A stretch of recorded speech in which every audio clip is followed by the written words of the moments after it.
ప్రియమైన సోదరి సోదరులారా, ప్రభునామమున మీ అందరికీ వందనాలు. నాతో పాటు శామ్యుల్ బపూరి, నా పేరు సిమియన్ నిండుపల్లి.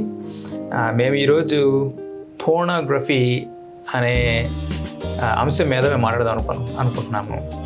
ఎందుకంటే పోర్న్, అశ్లీలత అనేది మన సమాజాన్ని పట్టి పీడిస్తున్న ఒక పెద్ద పాపము. దాని గురించిన అవగాహన, దాని గురించిన ఏ విధంగా దాన్ని ఎదుర్కొనాలనేది ఈరోజు మేము చర్చించాలనుకుంటున్నాను అన్నమాట, నేను Samuel. So brother, welcome. Porn. Is porn such a huge issue today? What do you think? Wow. It's an understatement. ఎందుకంటే పోర్న్ అనేది it's not just a problem outside the church. It's a problem inside the church. చాలామంది క్రైస్తవులు porn వల్ల struggle అవుతున్నారు. చాలామంది వాళ్ళు బయటపడలేదు, కానీ చాలామంది సంఘంలో పోర్న్ వల్ల చాలా స్ట్రగుల్ అవుతున్నారు. పోర్న్ బాధితులు చాలామంది ఉన్నారు. ఈ మీడియా వల్ల, ముఖ్యంగా సెల్ ఫోన్స్ చాలా చీప్ అవైలబిలిటీ. ఒక 10 సంవత్సరాల క్రితం మీరు పల్లెటూరులోకి వెళ్ళి చూస్తే సెల్ ఫోన్స్ అందరికి ఉండేవి కాదు. ఇప్పుడు సెల్ ఫోన్స్, స్మార్ట్ ఫోన్స్ అందరి చేతిలో ఉన్నాయి. అదేంటి, ఇంటర్నెట్ చాలా చీప్. తర్వాత అందరూ కూడా వీడియోలు పోస్ట్ చేస్తున్నారు. So everybody has a cell phone and internet is dead cheap. దానివల్ల లాభం కంటే నష్టం చాలా జరుగుతూ ఉంది. నష్టం ఏంటంటే ముఖ్యంగా యూత్, పెద్దవాళ్ళు, చిన్నవాళ్ళు, స్త్రీలు, పురుషులు అనే తేడా లేకుండా everybody is watching mobiles. So mobile ఏంటంటే, మొబైల్ ఎక్కడికైనా తీసుకెళ్ళచ్చు, ఎప్పుడు నీతో పాటే ఉంటుంది. రెండోది ఏంటంటే, మొబైల్ అనేటువంటిది కేవలం మాట్లాడుకోవడానికి వాట్లా. మొబైల్ ఏంటంటే మల్టీపర్పస్ డివైస్ అయిపోయింది. దానివల్ల నీ చేతులు నువ్వు ఆటమ్ బాంబ్ పెట్టుకొని తిరిగినట్లే. ఎందుకంటే నీకు ఇమ్మీడియట్ యాక్సెస్ ఉంటుంది. ఇమ్మీడియట్ యాక్సెస్ వల్ల పోర్న్ బారిన పడుతున్నారు అన్నమాట చాలామంది. సో మీరు చెప్పినట్లు ఇప్పుడు సమాజం అట్ లార్జ్, మొత్తం సమాజం చూసినప్పుడు రకరకాల అభిప్రాయాలు దీని మీద ఉంటాయన్నమాట. మనం అందరినీ కవర్ చేయలేం కాబట్టి మనం దీన్ని నేరో చేసినప్పుడు క్రైస్తవ సంఘము సమాజంలో దీని గురించి మనం అడిగినప్పుడు అనేక విధాలుగా మనకు సమాధానం చెప్తూ ఉంటారు అనమాట. కొంతమంది దాన్ని ప్రోత్సహిస్తూ ఉంటారు, కొంతమంది దానివల్ల చేయడం వల్ల పెద్ద తప్పేం లేదు అన్నట్లు మాడుతూ ఉంటారు. కానీ మన క్రైస్తవ సంఘం గురించిన అవగాహన క్రైస్తవులకి, మీకున్న అవగాహన బట్టి క్రైస్తవ సంఘంలో కూడా క్రైస్తవులు ఇటువంటి ఫోన్ అనే దాన్ని చూస్తూ ఉంటుంటారా? ఏమంటారు దాని గురించి? క్రైస్తవులు ఏంటంటే, దేవుని వాక్యం ఏం చెప్తుందంటే, మనం రక్షించబడిన తర్వాత కూడా మనలో పాపం ఉంటుంది అని చెప్తుంది. ఎందుకంటే రోమిలకు రాసిన పత్రిక 7వ అధ్యాయం చూసినప్పుడు పౌలు తన యొక్క అంతర్గతంగా ఎలాగా సంఘర్షణ పడతాడో మనం క్లియర్గా చూడగలం. సో సిన్ అనేటువంటిది మన జీవితంలో ఉంటుంది అనేది బైబిల్లో చాలా క్లియర్గా చెప్తా ఉంది. అంటే మనము పాపం నుంచి రక్షించబడ్డాము, మన పాపాన్ని ప్రభు కడిగాడు. కానీ పాపం అనేటువంటి దాంతో పోరాటం అనేటువంటిది మొదలవుతుందని చెప్పి బైబిల్ చెప్తా ఉంది. సో ప్రభువు నమ్ముకోగానే పాపం ఆటోమేటిక్గా మాయమైపోదు. ప్రభువు నమ్ముకోగానే పాపంతో పోరాటం మొదలవుతుందని చెప్పి దేవుని వాక్యం చెప్తుంది. గలతీయులకు రాసిన పత్రిక 5వ అధ్యాయము చాలా బైబిల్ అంతట్లో మనం చూడవచ్చు. సో ఆ బేసిక్ ఫౌండేషనల్ ట్రూత్ని మనం చూసినట్లయితే దేంతో మనం పోరాడుతున్నాం అనేటువంటి పాపంతో పోరాడుతున్నాం. పాపం అనేటువంటిది బోల్డ్ అనే ఫామ్స్లో ప్రజెంట్ అవుతూ ఉంది. కొంతమంది అసూయతో స్ట్రగుల్ అవ్వచ్చు, కొంతమంది కోపంతో స్ట్రగుల్ అవ్వచ్చు, కొంతమంది జలసీతో స్ట్రగుల్ అవ్వచ్చు, కొంతమంది ల్యాక్ ఆఫ్ సెల్ఫ్ కంట్రోల్ లేకపోవడంతో స్ట్రగుల్ అవుతూ ఉండొచ్చు. ఇదంతా కూడా ఈ పాపంతో మనం చేసేటువంటి యుద్ధంలో it's a part and parcel of the battle that we have to do against sin. So sin అని మనం ఉపయోగించినప్పుడు సిన్లో లస్ట్ అనేటువంటిది, అంటే ఆ యొక్క వ్యభిచారపు తలంపులు అనేటువంటివి సిన్లో ఇట్స్ దేర్. సో మన హార్ట్లో ఆ యొక్క there is a how can I put it, there is no temptation that a Christian cannot be tempted with. ఏదైనా అయి ఉండొచ్చు. సో నేను క్రిస్టియన్ కాబట్టి నేను ఫలానా దాంతో నా టెంప్టేషన్ నాకు ఉండదు అని అంటే if you're honest you're actually lying. నువ్వు క్రిస్టియన్ అయినప్పటికీ కూడా నీకు బోల్డన్ని వీక్నెసెస్ ఉంటాయి. Well, that is not the end of the story. ఎందుకంటే దేవుడు ఆ యొక్క వీక్నెసెస్ని అధిగమించడానికి ఆయన హోలీ స్పిరిట్ ఇచ్చాడు. బట్ వీక్నెస్ అయితే ఉంది, దాన్ని అయితే అధిగమించాలి, దాన్ని పోరాడాలి. ఆ వీక్నెస్లో పాన్ అనేటువంటిది కూడా ఒక భాగం. కొంతమందికి, అందరికీ కాకపోవచ్చు. But looking at the kind of context in which we are living, circumstances in which we are living, cell ఫోన్లు తర్వాత టీవీలు విచ్చలవిడిగా ఉండటం వలన we should not be surprised that Christians, when we hear that Christians are struggling with porn. So brother, మనం పర్సనల్గా మాట్లాడినప్పుడు చాలామంది రక్షింపబడిన మన సోదరుల్లో ఫోన్ అనేది ఒక సర్ప్రైజింగ్ లెవెల్లో అది ఈ మధ్య ఇంక్రీజ్ అవుతుందని మనం వింటున్నాము. ఆ తర్వాత మీరు చూస్తున్నారు. దీని గురించి పెద్ద ఆశ్చర్యపడిన అవసరం లేదు.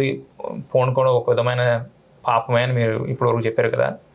అయితే ఎందుకు రక్షింపబడిన ఈ యొక్క సోదరులు ఫోన్ మేరకు ఎందుకు తిరుగుతున్నారు వాళ్ళు అని ఆలోచించినప్పుడు ఏ విధంగా మీరు దేనికి సంబంధించి వాళ్ళు ఈ యొక్క విధమైన ఫోన్కి వాళ్ళు తిరుగుతున్నారు? మొట్టమొదటిగా చూసినప్పుడు 3 కారణాలు చెప్పచ్చు. ఒకటి దేవుని వాక్యం చెప్తూనే ఉంది. ఒకటి లోకం, రెండవది సాతానుడు, మూడవది మన యొక్క పాప హృదయం. ముఖ్యంగా లోకం గురించి మనం మాట్లాడినప్పుడు మన సమాజము, ముఖ్యంగా మన భారతీయ సమాజం, it's a honour shame culture. Honour shame culture అంటే ఏంటంటే, నువ్వు అయితే నిన్ను పొగుడుతారు, లేకపోతే నిన్ను అవమానపరుస్తారు అన్నమాట. ప్రజలు నిన్ను పొగిడే విధంగా ఉండడానికి నువ్వు ఎంత స్థాయికైనా వెళ్తావు, ఏదైనా సాధిస్తావు. ఎందుకంటే నీ యొక్క జీవితం అంతా కూడా సమాజం చుట్టూ రివాల్వ్ అవుతూ ఉంటుంది. వాళ్ళ కనుసన్నల్లో నేను మంచివాడిని అనిపించుకోవాలి, వాళ్ళని నేను మెప్పించాలి, వాళ్ళ కోసం జీవించాలి. సో నీ ఎడ్యుకేషను, నీ సక్సెస్, నీదంతా కూడా సమాజం కోసం నువ్వు జీవిస్తావు. So the flip side of the coin ఏంటంటే, నువ్వు ఆ సమాజం యొక్క ఎక్స్పెక్టేషన్స్ అందుకోకపోతే ఇటు నిన్ను ఇంట్లో వాళ్ళు అవమానపరుస్తారు, ఇటు సమాజం అవమానపరుస్తుంది. కాబట్టి ఆ అవమానాన్ని తప్పించుకోవడానికి కూడా కొన్నిసార్లు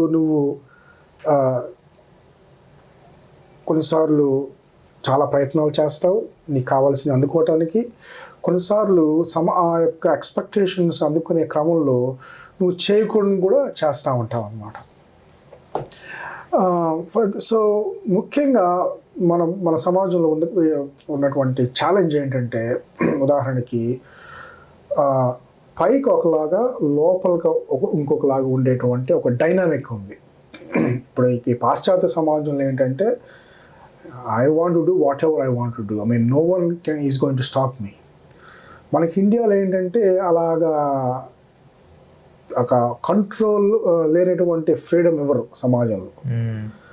సమాజంలో ఏంటంటే నువ్వు సమాజానికి ఒక విధంగా ఉండాలి, ఒక డిగ్నిఫైడ్ పర్సన్గా ఉండాలి. సమాజానికి కనిపించకుండా ఉన్నప్పుడు నువ్వు you are allowed to do whatever you want. So problem ఏంటంటే మనం సమాజాన్ని మెప్పించే ప్రయత్నంలో సమాజాన్ని ఆ యొక్క ఎక్స్పెక్టేషన్స్ మనం అందుకోలేము. ఉదాహరణకి ఉదాహరణ ఫర్ ఎగ్జాంపుల్ ఒక స్టూడెంట్ ఉన్నాడు అనుకోండి, వాళ్ళ పేరెంట్స్ విపరీతంగా నువ్వు మంచి మార్కులు తెచ్చుకోవాలి, లేకపోతే నువ్వు మంచి ఉద్యోగం తెచ్చుకోవాలని కాన్స్టెంట్గా ప్రెజర్ చేస్తున్నాడు అనుకోండి. ఆ ప్రెజరు తట్టుకోలేక కొన్నిసార్లు ఈ యొక్క ఇన్స్టెంట్ సాటిస్ఫాక్షన్ వచ్చేటువంటి పాయింట్కి తిరిగేటువంటి అవకాశం ఉంది. ఒక just an example, there are multiple examples. So అలానే లోకం అంటే తర్వాత ఏంటంటే ముఖ్యంగా సమస్య ఏంటంటే నిన్ను అవమానపరుస్తారు అనేటువంటిది చాలా ఎక్కువ మన మైండ్ సెట్లో ఉంటుంది. ఆ భయంతో ఏం చేస్తారంటే చాలామంది ఎవరితో మాట్లాడరు, ఎవరితో కూడా వాళ్ళ యొక్క సమస్యలు షేర్ చేసుకోరు. అదొక పెద్ద problem because of honour shame culture వల్ల. ఎవరితో షేర్ చేసుకోకుండా బయటికి నేను బాగానే ఉన్నాను అనేటువంటి ఇంప్రెషన్ కలగజేస్తారు అన్నమాట. బట్ లోపల చాలా బాధపడుతూ ఉంటారు, లోపల సతమతవుతూ ఉంటారు, బయటపడలేనటువంటి పరిస్థితి. It's a big problem. రెండవది ఏంటంటే సంఘంలో కూడా ఒకవేళ పాస్టర్ గారితో చెప్తే పాస్టర్ గారు నన్ను ఏమంటారు, ఒకవేళ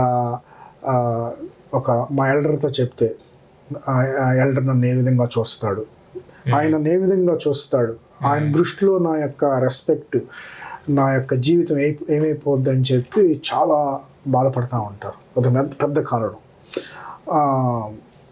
వాస్తవంగా దేవుడు నన్ను ఏ విధంగా చూస్తున్నాడు, దేవుడు నన్ను ఏ విధంగా సహాయం చేస్తాడు అనేటువంటిది కాకుండా కాన్స్టెంట్గా నన్ను వాళ్ళేమనుకుంటారు మీరు గమనించారు లేదో, పలానా డ్రెస్ వేసుకుంటా ఉన్నప్పుడు బయటికి వెళ్ళేటప్పుడు ఫస్ట్ వచ్చేటువంటి ఆలోచన ఏంటంటే ఇది వేసుకుంటే, ఈ డ్రెస్ వేసుకుంటే నన్ను అప్రిషియేట్ చేస్తారా చేయరా, పలానా కొంటే వేరే వాళ్ళు అప్రిషియేట్ చేస్తారా చేయరా. సో కాన్స్టెంట్ లైఫ్ అంతా కూడా లోకం కోసం రివాల్వ్ అవుతూ ఉంటుంది. సో బ్రదర్, మీరు చెప్తున్నప్పుడు ఆనర్షిప్ కల్చర్ తర్వాత ఈ పెర్ఫార్మెన్స్ అనేది ఎలా మన సంఘంలో మన యొక్క ఇమేజ్ ఎలా ఉంటుంది, దీని మీద డిస్కరేజ్ అయినప్పుడు వీ సీక్ కొన్ని సాటిస్ఫాక్షన్ కోసం కొన్ని పనులు చేస్తామని చెప్తున్నారు కదా. ఈ పనులు అనేవి రకరకాలుగా ఉంటాయి. ఒకటి పోన్ అనేది అదొక సెక్షన్ అనమాట. ఈ మీరు చెప్పిన రకాలు బట్టి కొంతమంది సక్సెస్లో వాళ్ళ యొక్క సాటిస్ఫాక్షన్ పొందొచ్చు, కొంతమంది ఫ్యామిలీ ద్వారా సాటిస్ఫాక్షన్ పొందొచ్చు, కొంతమంది కొన్ని హాబీస్ ద్వారా సాటిస్ఫాక్షన్ పొందొచ్చు. పోన్ అనేది ఒక డిఫరెంట్ సెక్షన్ అనమాట. ఎందుకంటే మీరు చెప్పినట్లు దీన్ని బయటకు చెప్పుకోవడానికి ఇష్టం ఉండదు. ఇంకోటి ఇది ఈజీగా యాక్సెసిబుల్. మనం ఇంట్లో ఒంటరిగా ఉన్నప్పుడు కానీ లేకపోతే ఎవరు మనల్ని చూస్తున్నప్పుడు లేనప్పుడు దీన్ని ఈజీగా మనం యాక్సెస్ చేయొచ్చు అనమాట. ఇంటర్నెట్ ద్వారా కానీ కంప్యూటర్ ద్వారా కానీ ఫోన్ ద్వారా కానీ చాలా మీడియంస్ ఇప్పుడు వచ్చినాయి కాబట్టి. అయితే ఎందుకు పోన్ రైట్, అశ్లీలత అనేది సెక్స్కి సంబంధించిన విషయం. మన భారత సమాజంలో సెక్స్ అనేది ఎక్కువగా ఎవరు మాట్లాడరు అనమాట. ఎందుకంటే అది మాట్లాడిన అంశం, మాట్లాడినప్పటికీ దాని గురించిన అవగాహన అనేది మనం ఎక్కువగా మనం పాజిటివ్ నెగిటివ్లో కానీ మాట్లాడడం కాదు, కానీ పాజిటివ్ లైట్లో కూడా దాని గురించి మనం ఎక్కువ మాట్లాడడం మనం. సో చాలామంది సోదరులు చూస్తున్నారు కాబట్టి మీరు సెక్స్ అనే దాన్ని ఏ విధంగా biblical view of sex, then how do you explain that? That's a great point Simeon. ఎందుకంటే when God created this world, he created it beautifully. ఆయన గార్డెన్లో ఆదాముని హవ్వను సృష్టించాడు, ఒక గార్డెన్ సృష్టించాడు. తర్వాత బ్యూటిఫుల్ ఫ్లవర్స్ ఉంటాయి, బ్యూటిఫుల్ ట్రీస్ ఉంటాయి. It was a beautiful garden. కాకపోతే ఎప్పుడైతే సిన్ ఎంటర్ అయిందో పరిస్థితి అంతా కూడా తారుమారైపోయింది.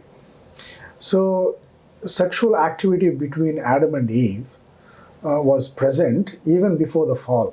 అంటే పాపం ఈ లోకంలో ప్రవేశించక ముందే ఆడమ్ అండ్ ఈవ్ ఏక శరీరులు అయ్యారని చెప్పి ఆది కాండంలో చాలా స్పష్టంగా ఉంది. సో సెక్షువల్ యాక్టివిటీ అనేటువంటిది మనం అనుకున్నట్లుగా పాపపూరితమైనది కాదు. It's good. దేవుడు దాన్ని బ్లెస్ చేశాడు, ఆశీర్వదించాడు. హెబ్రీయులకు రాసిన పత్రికలో కూడా ఏమంటాడు, వివాహం అన్ని విషయంలో ఘనమైంది, పాన్పు నిష్కలంకమైందని చెప్పాడు. So it is acceptable.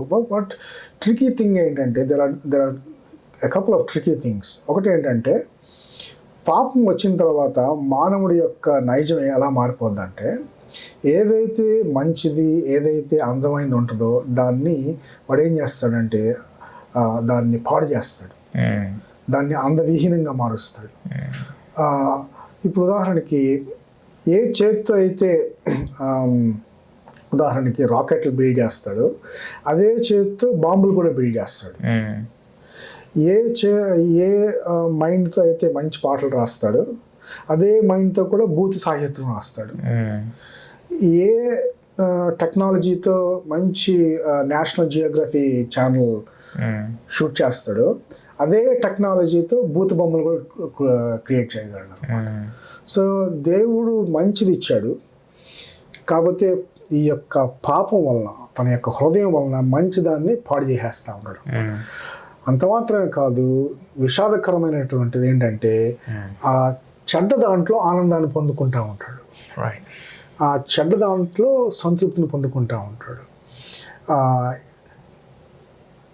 అసలు అర్థం కాని విషయం ఏంటంటే మనిషికి, ఒక పాపకి ఏంటంటే పాపం అనేటువంటిది నీకు ఆనందం కలిగిస్తుంది అని చెప్పి బైబిలే చెప్తుంది. పాపం వలన సాటిస్ఫాక్షన్ వస్తుంది, కాకపోతే పాపం వలన వచ్చేటువంటి సాటిస్ఫాక్షన్ టెంపరీ, తాత్కాలికమైంది. రెండోది ఏంటంటే దానివల్ల వచ్చేటువంటి పర్యవసానాలు, కాన్సిక్వెన్సెస్, దే ఆర్ డేంజరస్ అనమాట. అంటే మెడకు చుట్టుకుంటాయి అనమాట. అంటే అవి నువ్వు చావుని నీ యొక్క జీవితంలోనికి ఆహ్వానించినట్లే. So there are tricky thing ఏంటంటే ఈ విషయం మనిషికి అర్థం కాదు, దాంట్లో కూరుకుపోతాడు. ఇంకోటి ఏంటంటే మన సమాజంలో, ముఖ్యంగా మిగిలిన సమాజాలను పక్కన పెడితే మన సమాజంలో ఏంటంటే పబ్లిక్లో నువ్వు మంచిగా ఉండాలి, పబ్లిక్లో నీవు ఉండాలి అనేటువంటి ఆ ట్రికీ థింగ్ వల్ల ఏంటంటే, ఓకే నేను వ్యభిచారం చేయట్లేదు కదా, నేను పెద్ద పెద్ద ఘోరాలు నేరాలు చేయట్లేదు కదా, సో నేను ఏదో స్క్రీన్లో చూస్తున్నాను, దానివల్ల తప్పేంటి అనేటువంటిది మెంటాలిటీ డెవలప్ అవడం కారణం ఏంటంటే మన సమాజ పరిస్థితులు కూడా. మనం ఏంటంటే కొన్ని రెస్పెక్టబుల్ సిన్స్, కొన్నేమో నువ్వు చేయొచ్చు, కొన్నేమో చేయకూడనివి. చేయొచ్చు ఏంటి చేయొచ్చు అంటే, నువ్వు చేయకూడనివి ఏంటంటే పబ్లిక్లో నువ్వు బాగుండాలి, పబ్లిక్లో నువ్వు ఒక సెయింట్ లాగా ఉండాలి, ప్రైవేట్లో నువ్వు మేనేజ్ చేసుకోవచ్చు, బయటపడకుండా చూసుకో. దానివల్ల ఆ మెంటాలిటీ ఉండడం వల్ల ఏంటంటే ప్రైవేట్లో పోర్నోగ్రఫీకి అంటే అలవాటు పడిపోయి ఏంటంటే దానికి బానిసలైపోతాం. బట్ ఏంటంటే what you do in private is going to come out to in public some other day. So మీరు చెప్పినట్టు బ్రదర్, ఒకటి ఆదికాండం 2వ అధ్యాయం రాసినట్లయితే 2వ అధ్యాయం 24వ వచనం 25వ వచనం చూసినట్లయితే, కాబట్టి పురుషుడు తన తండ్రిని తల్లిని విడిచి తన భార్యని హత్తుకొనను, వారి యొక్క శరీరం అందరూ. అప్పుడు ఆదాము అతని భార్య వారిద్దరు దిగంబరులుగా ఉండిరి, అయితే వారు సిగ్గు ఎరుగగా ఉండిరి అని ఇక్కడ రాసి ఉంటుంది అనమాట. సిగ్గు అనేది, ఆ దిగంబరత్వం అనేది సిగ్గుతో దానికి సంబంధం లేదనమాట. అయితే మీరు చెప్పినట్లు దేవుడు క్రియేట్ చేసిన ఈ సెక్స్ అనేది అది మంచిది దేవుని ప్రణాళికలో. అయితే ఈ సెక్స్ని మనం తీసి దాన్ని రిప్లేస్ చేస్తాం అనమాట. దీన్ని తీసి వేరే కాంటెక్స్ట్లో పెట్టినప్పుడు, అవుట్ సైడ్ ఆఫ్ మ్యారేజ్లో సెక్స్ని మనం చూసినప్పుడు, సెక్స్ని within the marriage God has given us a gift. అయితే ఆ సెక్స్ని తీసుకెళ్ళి మనం అవుట్ సైడ్ ఆఫ్ మ్యారేజ్ పెట్టినప్పుడు వీ గెట్ షేమ్. మీరు చెప్పినట్లు ఏదో ఒక రోజు ఆ షేమ్ అనేది మనల్ని బయటకు వస్తుంది. ఒకవేళ బయటికి రానప్పటికీ మీరు విశ్వాసులుగా ఉన్నప్పుడు బయట ఒక విధంగాను లోపల విధంగాను జీవిస్తున్నప్పుడు ఏ విధమైన విశ్వాసం కలిగి ఉన్నారు మీరు యేసుక్రీస్తు వల్ల అనేది మనం ఒక పరిస్థితులను నేర్చుకోవాలి మనం. ఎందుకనగా మీరు బయట ఒక విధంగా లోపల విధంగా ఉన్నట్లయితే దేవుడు మన అంతరాత్మని, మన యొక్క హృదయాన్ని ఆయన చూడగలరు. బయట వాళ్ళు చూడలేమారు, కానీ దేవుడు మాత్రం ఖచ్చితంగా మనల్ని చూసి ఏ విధమైన మన విశ్వాసంలో ఉన్నాం అనేది దేవునికి తెలుసు. అయినప్పటికీ ఇటువంటి గోరువెచ్చని విశ్వాసం దేవునికి ఇష్టం లేదని బైబిల్లో చెబుతూ ఉంటుంది కదా. మరి వారి యొక్క స్పిరిచువల్ స్టేట్, ఈ యొక్క బయట లోపల అనే ఒక రెండు విధమైన జీవితం మనం జీవిస్తున్నప్పుడు వాళ్ళ స్పిరిచువల్ స్టేట్ ఏ విధంగా మీరు ఎక్స్ప్లెయిన్ చేస్తారు? ఈ ప్రశ్న ఆన్సర్ చేయడానికి ముందు యాక్చువల్ ఇందాక ఒక పాయింట్ చెప్పడం మర్చిపోయాను. ఏంటంటే ఈ మంచిదాన్ని చెడ్డగా మార్చేస్తాం. ఏంటంటే సెక్స్ అనేటువంటిది దేవుడు ఇచ్చినటువంటి గిఫ్ట్. దాన్ని పాపం వల్ల ఏం చేస్తున్నాడంటే వాడు మనిషి దాన్ని తన స్వార్థ ప్రయోజనం కోసం వాడుకుంటున్నాడు. దేవుని డెఫినేషన్ ఏంటంటే, God's definition in the Bible ఏంటంటే, sex has to be enjoyed between man and woman, husband and wife. ఇప్పుడు ఏంటంటే ఈ యొక్క పాపం వల్ల దేవునికి తిరుగుబాటు వచ్చింది. దేవుడు చెప్పినటువంటి మాటలు వినకుండా నాకు నచ్చినట్లుగా నేను చేసుకుంటాను, నాకు నచ్చినట్లుగా జీవిస్తాను. దానివల్ల ఏంటంటే దేవుడు చేసినటువంటి ఏదైతే క్రియేట్ చేస్తాడో ఆయన సృష్టిలో వాటన్నిటిని కూడా నా స్వార్థం కోసం నేను వాడుకుంటాను. సో ఏంటంటే నువ్వు దేవుడు అనేటువంటి వ్యక్తి totally out of the picture. So sex అనేటువంటిది ఒక ప్రోడక్ట్ లాగా మార్చి దాని ద్వారా నేను ఎంజాయ్ చేసుకుంటాను, నా సంతృప్తిని పొందుకుంటాను. బట్ ప్రాబ్లం ఏంటంటే ఇక్కడ దేవుడు లేడు. నువ్వు దేవుడు చేసినటువంటి ఒక మంచి ఆశీర్వాదాన్ని నీ స్వార్థం కోసం నీవు ఒక ఇండస్ట్రీ క్రియేట్ చేసి నీ యొక్క డిజైర్స్, నీ యొక్క కోరికలు సంతృప్తిపరచుకోవడానికి నువ్వు అట్లా చేసుకున్నావు. అయితే ఒకరోజు నువ్వు దేవునికి సమాధానం చెప్పాలి. So that's one thing. Secondly, ఈ వేషధారణ జీవితంలో నిలువెచ్చలుగా జీవించేటువంటి క్రమంలో ఇది క్రైస్తవులు ఈ విధంగా జీవించడానికి అవకాశం ఉంటుందా అని ఆలోచించినప్పుడు ఉంటుంది. అంటే వాళ్ళ యొక్క ఆత్మీయ పరిస్థితి ప్రశ్న అంటే ఇట్స్ ఎ ట్రికీ క్వశ్చన్. ఎందుకంటే on one hand I don't want to say that they are not Christians. వాళ్ళకి విశ్వాసులు కాదు అని చెప్పి నేను అనలేను ప్రస్తుతానికి. ఎందుకంటే ఫ్రూట్ని బట్టి వాళ్ళు నిజమైన విశ్వాసంలో కాదో వాళ్ళ యొక్క జీవితాన్ని బట్టి ఆ యొక్క టైం పీరియడ్ని బట్టి మనం నిర్ధారించలేం. ఆన్ ది అదర్ హ్యాండ్ ఒక వ్యక్తి కాన్స్టెంట్గా ఈ యొక్క పోర్నోగ్రఫీలో పడిపోయి ఏమాత్రం పశ్చాత్తాపం లేకుండా ఒక తిరుగుబాటు స్వభావం లాంటి దాంట్లోకి ఎంటర్ అయ్యాడు అనుకోండి, it's a very dangerous situation. ఎందుకనంటే నాట్ ఓన్లీ పోర్నోగ్రఫీ, ఏ పాపంతో అయినా సరే ఒక విశ్వాసికి అవిశ్వాసికి ఉండేటువంటి తేడా ఏంటంటే, ఒక విశ్వాసి పాపం చేసినప్పుడు పశ్చాత్తాపం పొందుతాడు. నేను పాపం చేస్తాను అని రియలైజ్ అవుతాడు. ప్రభు దగ్గరికి వెళ్ళి పశ్చాత్తాపడతాడు. దాన్ని అధిగమించడానికి శక్తిని కోరుకుంటాడు. అదే అవిశ్వాసం ఏంటంటే, పాపం చేసినప్పుడు పాపాన్ని సమర్థించుకుంటాడు. అది పర్వాలేదులే అనుకుంటాడు. దేవుడు ఏమనుకోడులే దేవుడు క్షమిస్తాడులే, ఆయన ఉందే క్షమించడానికి కదా అనేటువంటి మెంటాలిటీ ఉంటుందన్నమాట అవిశ్వాసికి. సో అలాంటి సిచ్యువేషన్లో కానీ ఎవరైనా ఉంటే, ఏం కాదులే, దేవుడు నా ఎంజాయ్మెంట్ కోసం క్రియేట్ చేశాడు, నేనేం తప్పు చేయట్లేదు కదా, నేనేం పబ్లిక్గా వ్యభిచారం చేయట్లేదు కదా అని చెప్పి ఎవరైనా సమర్థించుకుంటా జస్టిఫై చేసుకుంటా ఉంటే మాత్రం వాళ్ళ యొక్క ఆత్మీయ స్థితిని మనము ప్రశ్నించాల్సిందే. ఈ స్థితిలో ఉన్నప్పుడు ఇప్పుడు విశ్వాసి అవిశ్వాసి ఇద్దరు ఫోన్ సబ్స్క్రైబ్ చేస్తున్నారు అనుకోండి, విశ్వాసికి అవిశ్వాసికి ఎట్లా ఉంటుంది పశ్చాత్తాపం అనేది, దాన్ని చెప్పగలరా మనం? That's a great question.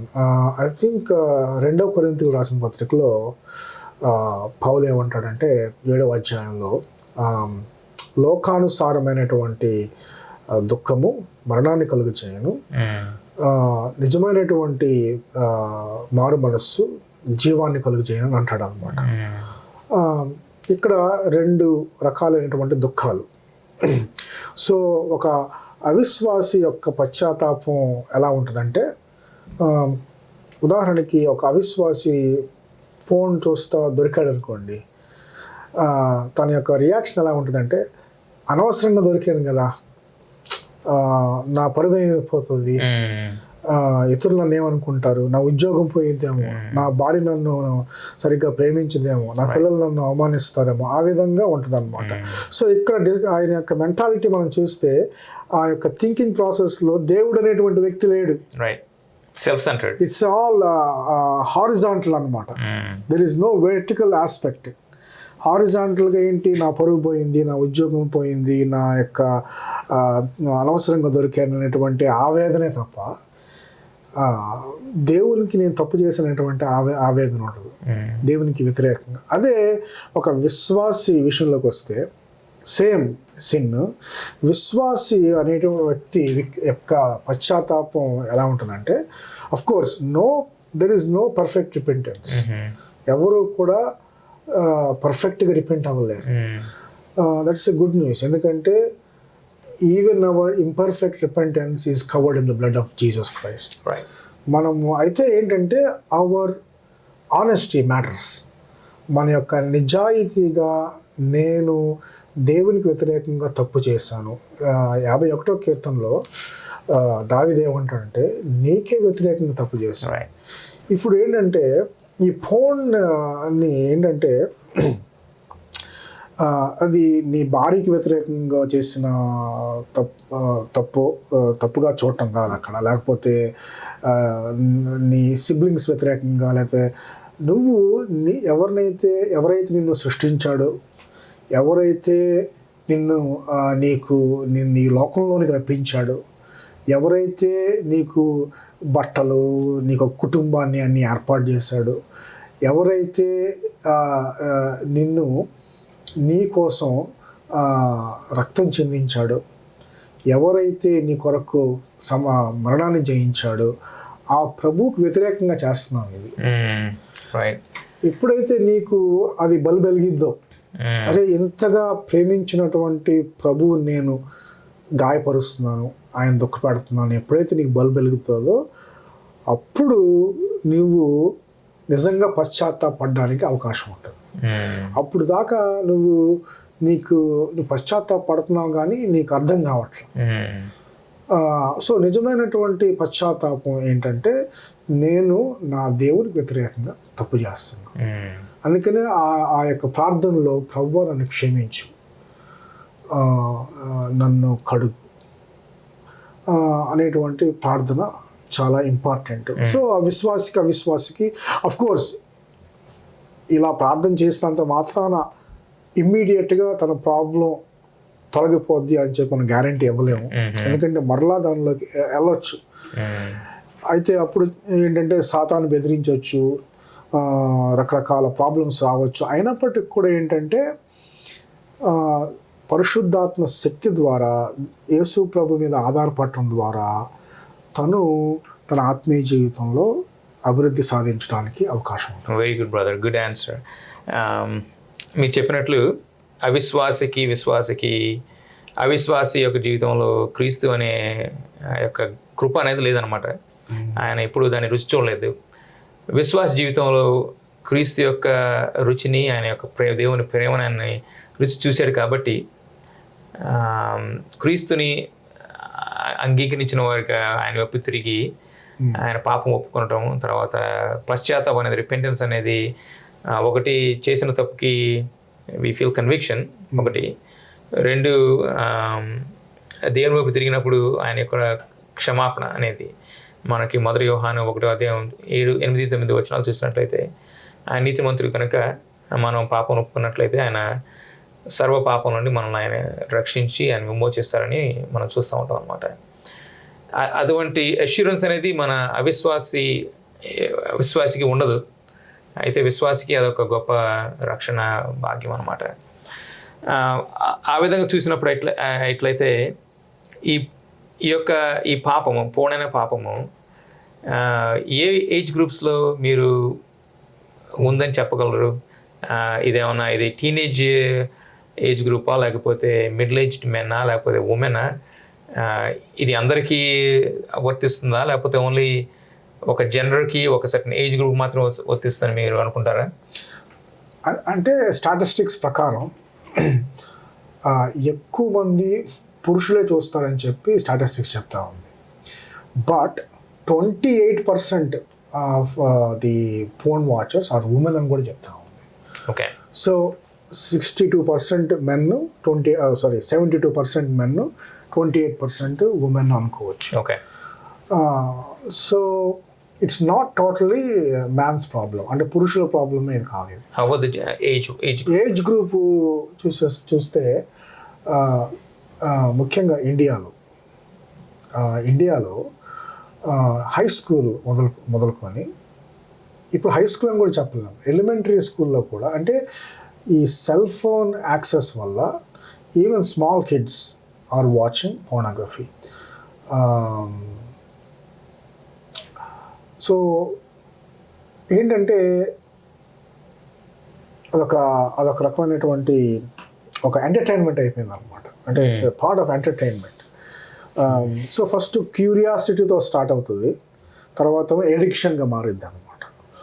So వాళ్ళు ఏం చూస్తున్నారు అనేటువంటిది ఫస్ట్ షాకింగ్ ఉంటుంది. ఇంకా చిన్నపిల్లలకి, ముఖ్యంగా టీనేజర్స్కి వాట్ ఈస్ దిస్ అనుకుంటారు. ఫస్ట్ అసహించుకుంటారు, ఏందబ్బా ఇది అని చెప్పి. తర్వాత what is actually those reactions are good, but because of the depravity of their heart, వాళ్ళ యొక్క పాపపు స్వభావం వలన ఏదైతే అసహ్యంగా ఉందో దాన్ని వాళ్ళు ఆస్వాదించడం మొదలు పెడతారు. చూసారా? Even small children, teenagers, young people, ఇక అడల్ట్స్ గురించి అయితే మనం చెప్పాల్సిన అవసరం లేదు. Women, college students, educated people, uneducated people, చదువుకున్నోళ్ళు, చదువులేనోళ్ళు, it's a huge problem, a pervasive problem అనమాట. సో బ్రదర్, ఆ క్వశ్చన్ ఎందుకు అడిగానంటే, నేను ఈ ఏజ్ గ్రూప్ అనేది, జెండర్ అనేది మీరు చెప్పినట్లు it is spanning across from young to old and men to women. So there is no distinction. It brings అందరినీ, రోమిలకు రాసిన 3వ పత్రికలో చూసినట్లయితే, all have sinned and fallen short of the glory of God. We all have sinned, not even one righteous, right? So ఇటువంటి పరిస్థితుల్లో ముఖ్యంగా పురుషులు, స్త్రీలు, చర్చికి వెళ్ళే వారు ఇటువంటి అడిక్షన్లో బందీలైనప్పుడు సువార్త, ఏ విధంగా సువార్త అనేది వాళ్ళని టచ్ చేస్తుందంటారు? ఇప్పటివరకు మీరు చూసిన కొన్ని కౌన్సిలింగ్ సెషన్స్లో కానీ మీరు ఏ విధంగా సువార్త ద్వారా వాళ్ళని, ఆ యొక్క బందీలుగా ఉన్న ఆ యొక్క సోదరుల్ని మీరు ఏ విధంగా వాళ్ళని పరిమార్శిస్తారు సువార్త ద్వారా? That's the most important question in this talk. ఎందుకంటే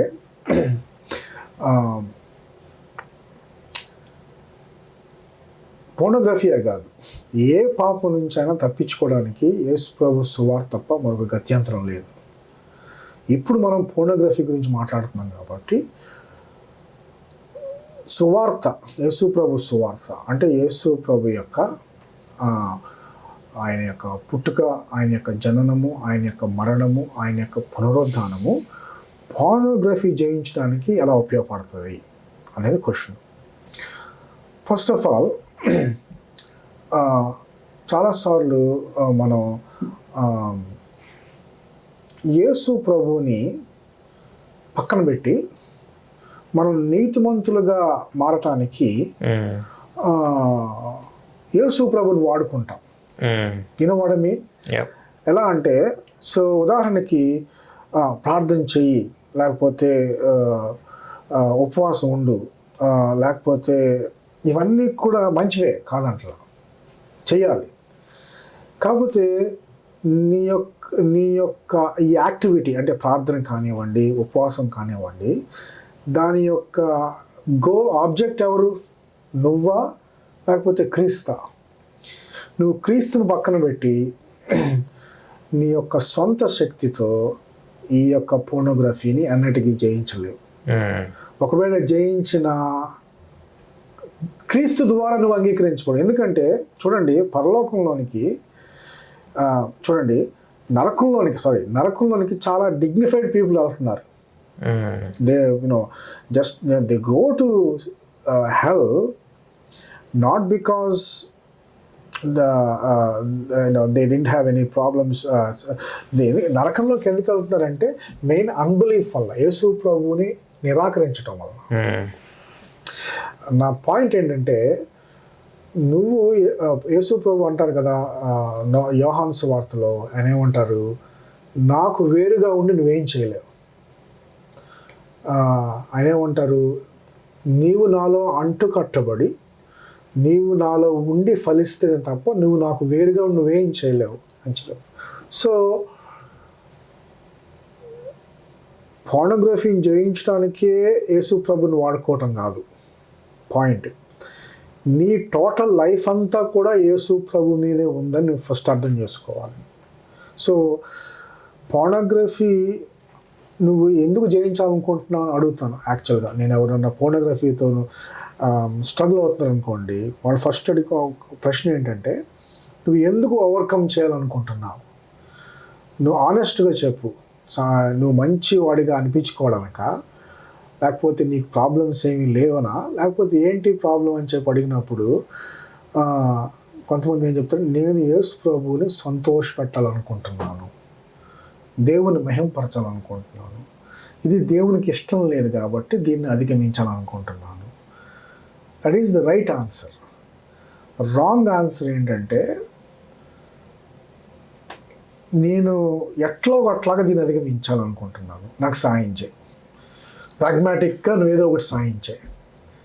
అది ఒక విధంగా మ్యారిటల్ ప్రాబ్లం కావచ్చు. నేను నా భార్యకి నేను ఏకశరీరంగా ఉన్నాను కాబట్టి నేను భార్యని తృప్తిపరచాలి కాబట్టి నేను పోర్నోగ్రఫీ నుంచి బయటికి రావాలి కానీ అనుకోవచ్చు. లేకపోతే నేను ఒంటరిగా ఉన్నాను, స్త్రీ పురుషులు అవ్వచ్చు, ఒంటరిగా నేను ఇప్పటివరకు నాకు మ్యారేజ్ అవ్వలేదు, నేను దీని నుంచి బయటకు వచ్చి నేను నా మ్యారేజ్ కొరకు నేను రెడీ అవ్వాలి అని అనుకోవచ్చు. ఇలా రకరకాల ఆన్సర్స్ ఉంటాయి. మీరు చెప్పినట్లు నేను యేసుని ఎరుగున్నాను కాబట్టి ఆయన సంతోష పెట్టాలన్న యొక్క ఆలోచన అనేది ముఖ్యమైనది, చాలా ఇంపార్టెంట్. అంటే ఏదైనా కానీ పోర్నోగ్రఫీయే కాదు, ఏదైనా కానీ ఒక చెడును అధిగమించాలంటే ప్రాగ్మాటిక్ రీజన్ వల్ల నువ్వు అధిగమించలేవు.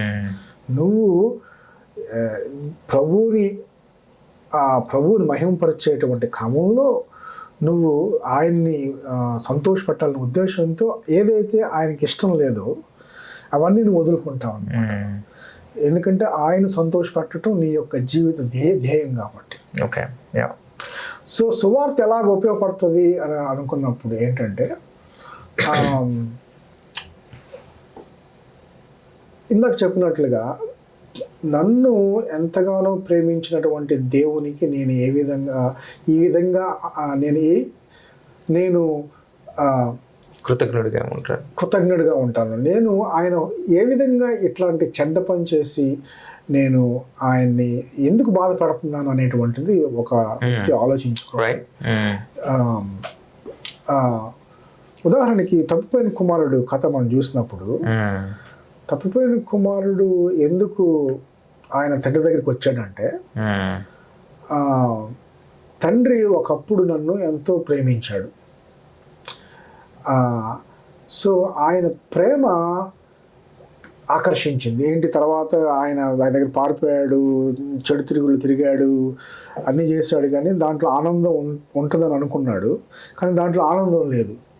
సో వాస్తవంగా ఆయనకి జ్ఞానం వచ్చినప్పుడు ఆయన ఈ యొక్క ఉదాహరణకి రెండు కూడా కంపేర్ చేసుకుని ఉంటే, తండ్రి దగ్గర ఉన్నటువంటి ప్రేమ, ఈ లోకంలో ఉండేటువంటి ఆనందం, ఈ రెండింటిని కంపేర్ చేసుకున్నప్పుడు ఆయన డిసైడ్ చేసుకుంది ఏంటంటే తండ్రి దగ్గర ఉన్నటువంటి ప్రేమే బెటర్. అందుకని చెప్పి నేను తండ్రి దగ్గరికి వెళ్తానని చెప్పి ఆయన దగ్గరికి డిసైడ్ అయ్యాను అనమాట. సో సువార్తని నువ్వు పోర్నోగ్రఫీని అధిగమించాలి అంటే ముఖ్యంగా నువ్వు జ్ఞాపకం చేసుకోవాల్సింది ఏంటంటే దేవుని యొక్క ప్రేమ నువ్వు అర్థం చేసుకోవాలి. దేవుడు ఎంతగా ప్రేమించి నిన్ను తన కుమారునిగా చేసుకున్నాడు అనే విషయాన్ని నువ్వు అర్థం చేసుకోవాలి. దేవుడు ఎంత రిస్క్ తీసుకున్నాడో నువ్వు అర్థం చేసుకోవాలి. ఆయన ఎంత త్యాగం చెల్లించాడో నువ్వు అర్థం చేసుకోవాలి. వాస్తవంగా ఒక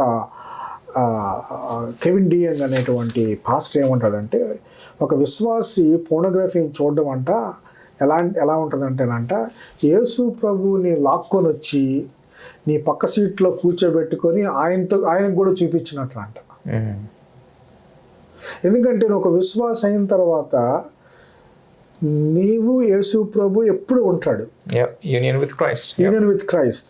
సో నువ్వు సండే రోజు యేసు ప్రభుతో బాగా ఉండి, అంటే ఆత్మీయంగా ఉండి, మండే టు సాటర్డే నాకు నచ్చినట్లు జీవిస్తాను అనుకోవడానికి అవకాశం లేదు. ఎందుకంటే యూనియన్ విత్ క్రైస్ట్ అంటే ప్రభు ఎప్పుడు నీతో ఉంటాడు. అది నువ్వు మంచి పని చేసినప్పుడు, చెడ్డ పని చేసినప్పుడు కూడా.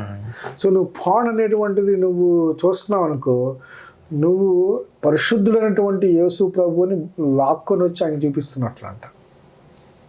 సో నీ బల్బు వెలిగితే నువ్వు ఈ విషయం జాగ్రత్తగా నువ్వు అర్థం చేసుకుంటే, అసలు నేను ఎంత పాపం చేస్తున్నా నాకు అర్థమవుతుందా అని నీకు అర్థమైనప్పుడు, అరే అయినప్పటికీ కూడా నన్ను తోసివేయకుండా, నన్ను నరకంలోకి వేయకుండా నన్ను ప్రేమిస్తున్నాడు నా తండ్రి అని ఎప్పుడైతే నీకు అర్థమవుద్దో, అప్పుడే నువ్వు నీ యొక్క హృదయాన్ని పోర్నోగ్రఫీ నుంచి మళ్ళించి యేసు ప్రభు వైపుకు నువ్వు దృష్టి పెడతావు. ఇంకొక మాట చెప్పనేమన్నాను,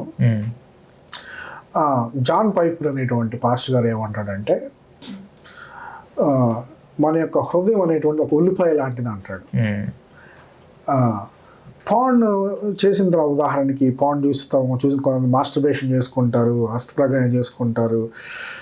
అప్పుడు దాకా పాన్ చాలా అద్భుతంగా ఉంటుంది, అంటే చూస్తున్నప్పుడు, తర్వాత అంతా చేసుకున్నప్పుడు. తర్వాత ఎప్పుడైతే నువ్వు ఆ యొక్క మాస్టర్బేషన్ చేస్తావో అప్పుడు గిల్ట్ స్టార్ట్ అవుతుంది. అప్పుడు అరే నేను భయంకరమైన తప్పు చేశాను అనేటువంటి ఆ యొక్క భావన స్టార్ట్ అవుతుంది. ఆ భావన స్టార్ట్ అయినప్పుడు రెండు మార్గాలు.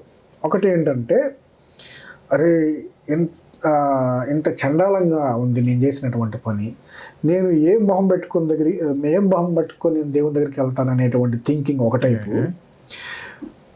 రెండోది, అరే ఎంత చండాలంగా ఉంది, అయినప్పటికి కూడా ఒకవేళ నేను దేవుని దగ్గరికి వెళ్ళకపోతే నాకు దిక్కు లేదు అనే మెంటాలిటీ ఇంకోటి. ముఖ్యంగా సాటన్ ఏం చేస్తాడంటే ఫస్ట్ మెంటాలిటీని వాడు ఇంజెక్ట్ చేస్తాడనమాట. ఫస్ట్ నువ్వు ఈ యొక్క గిల్ట్ స్టార్ట్ అయినప్పుడు ఏం చేస్తాడంటే వాడు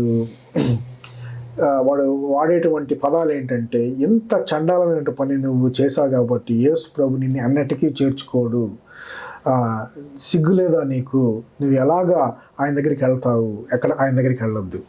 సో ఆయన దగ్గరికి వెళ్ళొద్దు అని చెప్పి వాడిని బంధించి దాని యొక్క రిజల్ట్ ఏంటంటే, సో ఏంటి నాకు ఆల్టర్నేటివ్, సో ఆయన దగ్గర నేను వెళ్ళలేను కాబట్టి ఇప్పుడు నేను ఏం చేయొచ్చు, మళ్ళీ ఫోన్ చూడవచ్చు అని చెప్పి మళ్ళీ ఫోన్లోకి దింపుతాడు అనమాట.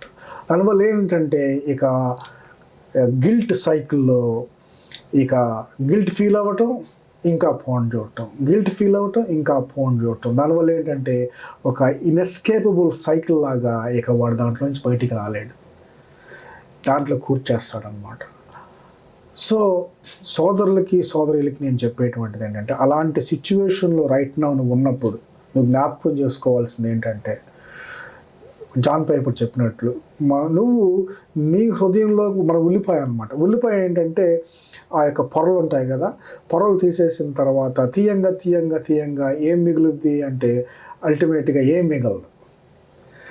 అలానే నీ యొక్క హృదయంలోనే నువ్వు కాన్స్టెంట్గా చూసుకుంటా ఉన్నావు అనుకోండి, అంటే నేను ఇది చేశాను, నేను గిల్టీని, నేను షేమ్ ఫీల్ అవుతున్నాను, నాకు హోప్ లేదు, నాకు అష్యూరెన్స్ లేదని కాన్స్టెంట్గా నువ్వు ఒక ఉల్లిపాయలాగా నువ్వు ఎగ్జామిన్ చేసుకుంటా ఒక తెర తర్వాత అదే ఒక పొర తర్వాత ఇంకొక పొర కాన్స్టెంట్గా తీసుకున్న తర్వాత అల్టిమేట్గా ఏం మిగులుద్ది అని అంటే నీకేం మిగలదు, శూన్యం. అక్కడ hopelessness, sadness, guilt and total despair, విషాదం.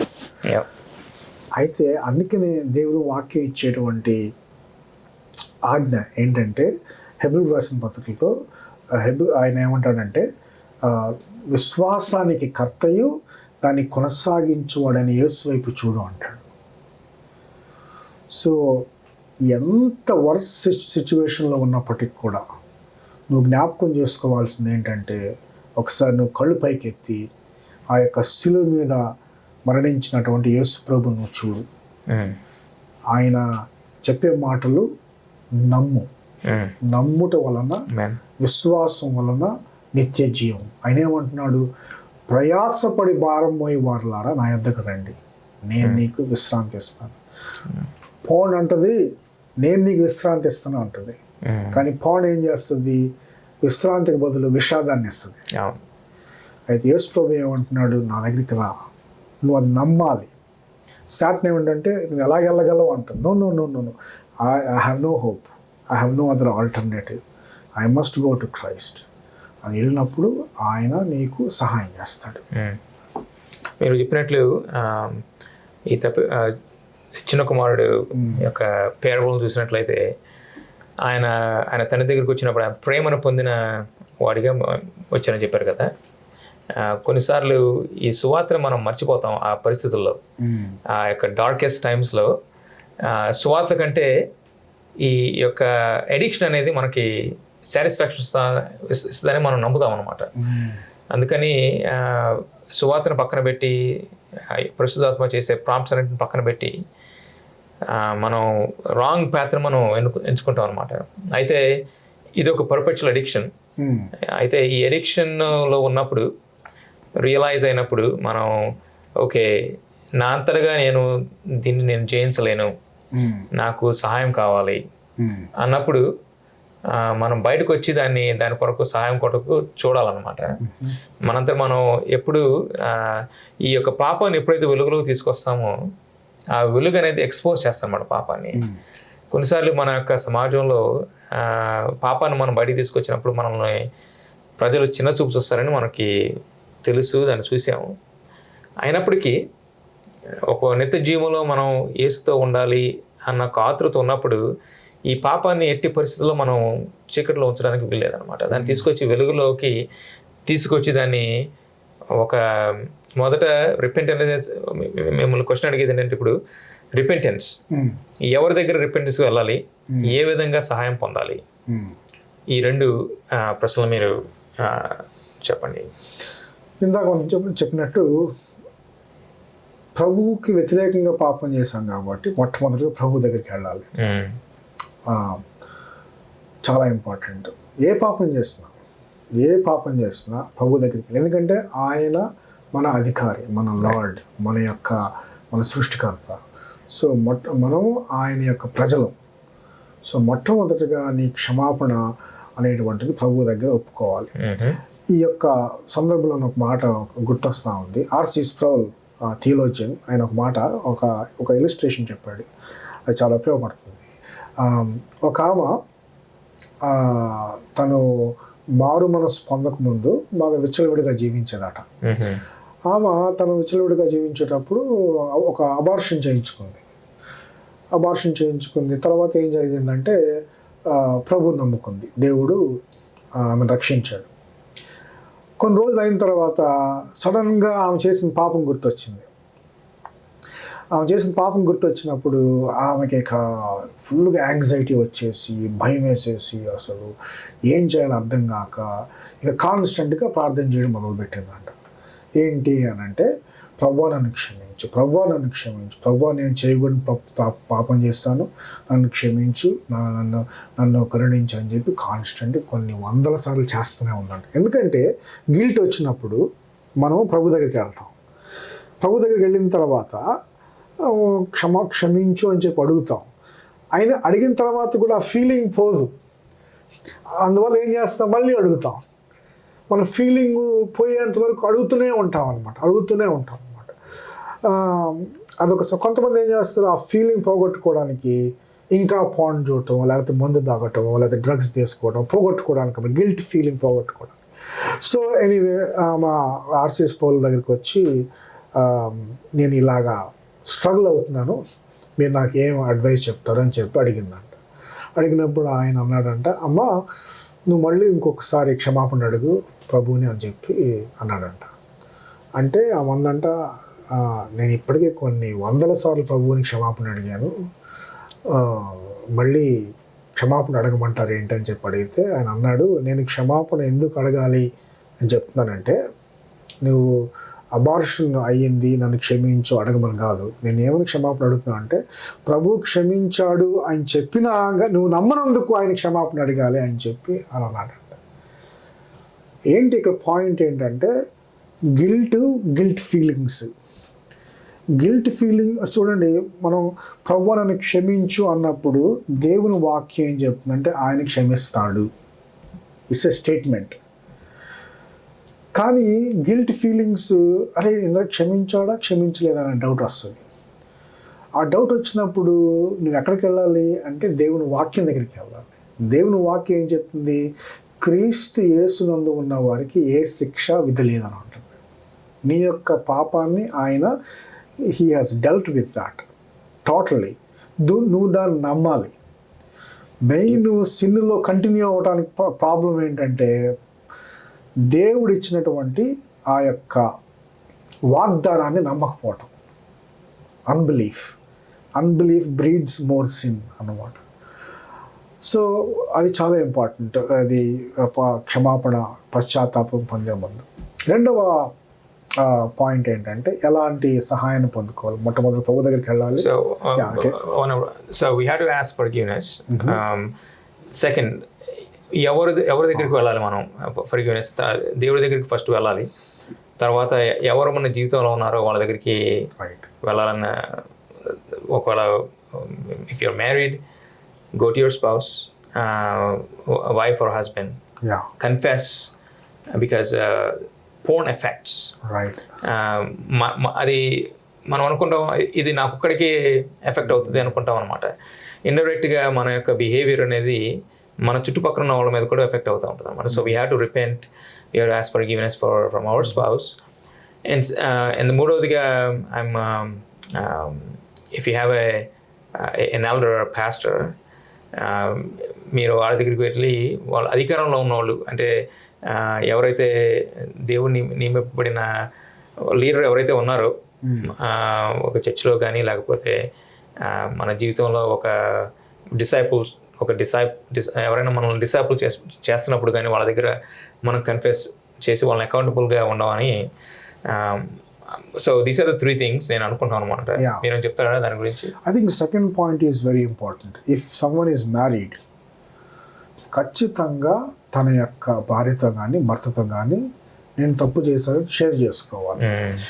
There are thousands of pragmatic reasons. అదే నువ్వు చెప్పాల్సిన అవసరం లేదు, ఎందుకంటే నువ్వు నీది నీకు సంబంధించినటువంటిది, మళ్ళీ ఇదంతా నువ్వు అన్నెసెసరీగా నీ స్టోరీ చెప్పి మళ్ళీ ఆమెను బాధ పెట్టి ఇలా మళ్ళీ స్ట్రెస్ కలిగజేసి ఇదంతా ఎందుకు అని చెప్పి చాలామంది చెప్తారు.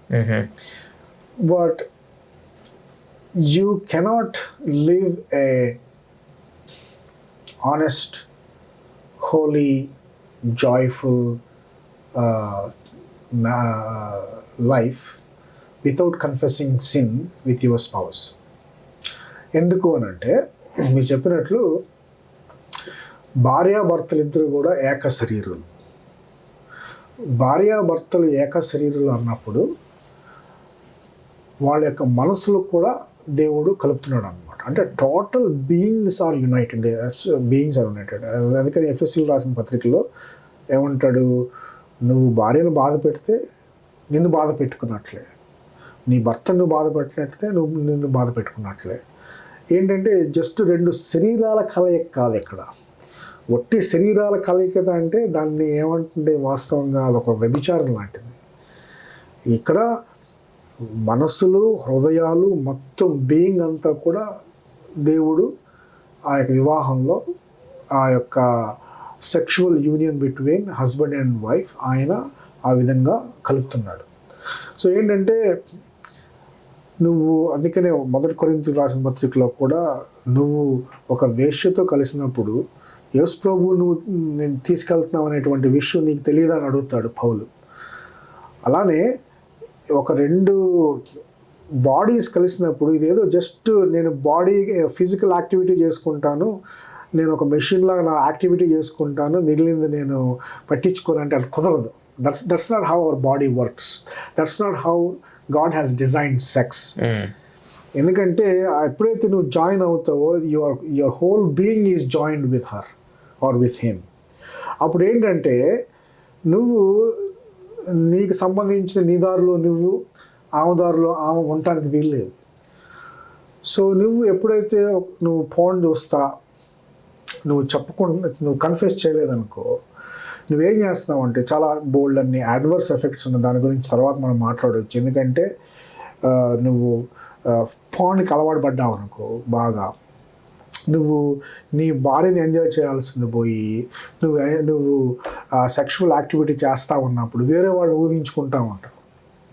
వేరే వాళ్ళు ఊహించుకుంటా ఉన్నప్పుడు నువ్వేం చేస్తున్నావు, నీ భార్యతో యాక్చువల్గా ఒక థియోలాజియన్ ఏమంటాడంటే నీ భార్యతో నువ్వు వ్యభిచారం చేస్తున్నట్లు అంటాడు ఆయన. భయంకరమైనటువంటి పాపం అది. And how about the desensitisation? Phone చూస్తున్నప్పుడు మన మెదడు అనేది ఒక సెన్సిటివిటీని కోల్పోతుంది అనమాట. The more you watch the more you going to watch. Right. And మనం ఈ యొక్క వివాహ బాంధవ్యంలోకి మనం వచ్చినప్పుడు మన శరీరం మనది కాదు, మన భార్యది అనేది బైబుల్ చెబుతూ ఉంటుంది అనమాట.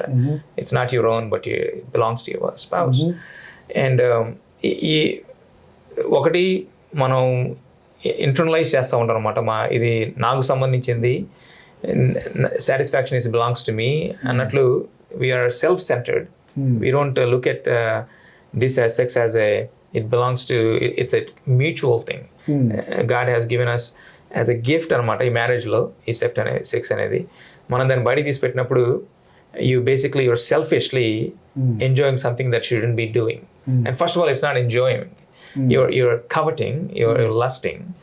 There is a different category of words that we use. Enjoyment అనేది is out of the window అప్పటికి. ఇంకా perversion. Yeah. సో అది మ్యారేజ్లో ఆ విధంగా చూస్తాం అనమాట. ఒకవేళ సింగిల్స్ ఉన్నారనుకోండి, పెళ్లి కాలేదు, ఒకవేళ భార్య కానీ భర్త కానీ చనిపోయిన వాళ్ళు ఉన్నారు, లేకపోతే మ్యారేజ్ అవ్వకుండా ఇంకా వెయిట్ చేస్తున్నారు మ్యారేజ్ కొరకు, వాళ్ళకి ఏమన్నా లైసెన్స్ ఉంటుందా ఈ విధంగా చేయడానికి? బైబుల్ అవకాశం ఇవ్వట్లేదు. ఎందుకు అనంటే దేవుని వాక్యం ఏం చెప్తుంది అని అంటే, ఎప్పుడైతే మనం రక్షించబడ్డామో రోమీయులకు రాసిన 6వ అధ్యాయంలో, అప్పుడు దాకా మనము పాపానికి స్లేవ్స్, బానిసలము. ఇప్పుడు యేసు ప్రభువుకి నువ్వు బానిస అని చెప్పి అంటుంది. So you are a slave to Jesus Christ, అంటే in a positive way. And so నువ్వు ఆయన మన మాస్టర్ అయినప్పుడు, ఆయన మన యజమాని అయినప్పుడు, ఆయన చెప్పినట్లు మనం వినాలి తప్ప మనం చెప్పినట్టు ఆయన వినడు. రైట్. ఆయన మార్గంలో మనం నడుచుకోవాలి. ఆయన ఏమంటున్నాడు, మీరు మీ తండ్రి పరిశుద్ధులై ఉన్న ప్రకారం మీరును పరిశుద్ధులుగా ఉండండి. మనకి 10 ఆజ్ఞలు ఇచ్చాడు కదా. ఆ ఆజ్ఞల్లో ఏంటి, నువ్వు దేన్ని కూడా నువ్వు పూజించొద్దు అని అంటున్నాడు. 7వ ఆజ్ఞ ఏంటి, వ్యభిచరించొద్దు అంటున్నాడు. 10వ చివరి ఆజ్ఞ ఏంటంటే దేన్ని కూడా నువ్వు ఆశించొద్దు, భార్యని కానీ ఎదుటివాడి దాసిని కానీ అంటున్నాడు. నువ్వు న్యూ టెస్టిమెంట్కి వస్తే యేసు ప్రభు దాన్ని ఏం చేస్తాడు, ఇంకా ఎక్స్పాండ్ చేస్తాడు. యేసు ప్రభు ఎక్స్పాండ్ చేసి ఏమంటున్నాడు, నువ్వు వ్యభిచార దృక్పథంతో ఎవరైనా చూస్తే నువ్వు వ్యభిచారం చేసినట్లే అంటాడు. సో యేసు ప్రభు టెర్మినాలజీలో ఆయన ఏమంటున్నాడు, నువ్వు నీ కన్ను బీక్కో, లేకపోతే నువ్వు చేయి కట్ చేసుకో అంటున్నాడు. నువ్వు కుంటోడుగా ఉండటం బెటరు. నువ్వు అన్నీ ఉండి నువ్వు నరకంలోకి వెళ్ళలేకంటే నువ్వు ఒక గుడ్డోడులాగా, నువ్వు కుంటోడులాగా పరలోకంకి వెళ్ళటం బెటర్. అంటే దాని అర్థం ఏంటంటే ఇది డ్రాస్టిక్ ప్రాబ్లం అని చెప్తున్నాడు ఆయన. దీన్ని ఏదో నేను లైట్గా తీసుకుంటానంటే కుదరదు అంటున్నాడు. దీనికోసం నువ్వు కొన్ని కోల్పోవాలంటున్నాడు. అది ఎంత భయంకర, చూడండి, కన్ను మనం పీక్కుంటే ఎంత బాధ వస్తుంది, భయంకరమైన బాధ. అయితే ప్రభు ఏమంటున్నాడు, ఆ బాధ భరించడం better instead of entertaining your self with pan అంటున్నాడు అనమాట. Very good brother. సో దాన్ని మీకు ఫాలోఅప్ చేసినప్పుడు ఎఫెసీయులకు రాసిన పత్రిక 4వ అధ్యాయం 17వ వచనం చూసినట్లయితే, కాబట్టి అన్ని జనులు నడుచుకున్నట్లు మీరు ఇక మీద నడుచుకున్న వాళ్ళదని ప్రభువునందు సాక్ష్యం ఇచ్చున్నాను. వారైతే అంధకార సంబంధమైన మనస్సు గలవారై తమ హృదయ కాఠిన్యం వలన తమలో ఉన్న అజ్ఞానం చేత దేవుని వలన కలుగు జీవములో నుండి వేరుపరిచిన వారై తమ మనస్సునకు కలిగిన వ్యర్థత అనుసరించి నడుచుకొనుచున్నారు. వారు సిగ్గులేని వారై ఉండిరి, నానా విధములైన అపవిత్రతను అత్యాశతో జరిగించుటకు తామే కాముకత్వమునకు అప్పగించుకొనిరి. అయితే మీరు యేసుని గురించి విని ఆయన యందు సత్యం ఉన్నది ఉన్నట్లుగా ఆయన యందు ఉపదేశించబడిన వారి ఎడల మీరు ఇలాగూ క్రీస్తు నేర్చుకున్న వారు కారు.